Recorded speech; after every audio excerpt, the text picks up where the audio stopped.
Child abuse doesn't always happen in front of our eyes. It's either behind closed doors, or we are the ones going through it, and we stay quiet. Where can we go? Who can we call to help us?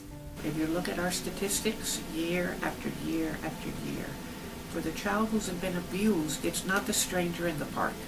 100% of the outcries of children that we receive, 100% of them were heard by someone they knew. The father, the mother, the stepfather, the grandfather, the cousin, the man next door, 100% someone they knew. The majority of the victims are under the age of 12. For years sometimes these children stay quiet because they've been so controlled and so intimidated. He takes advantage of that, the predator does.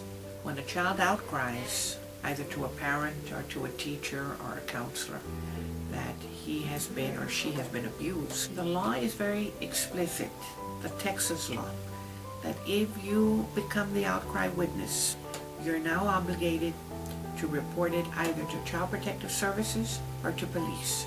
Then that officer will bring the child to us. Who are you?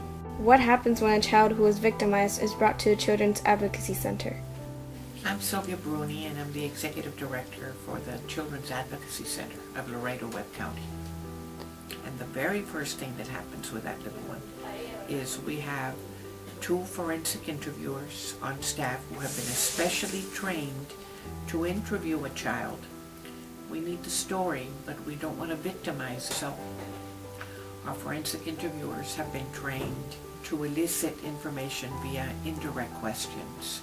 What are one of the things you provide to help the children?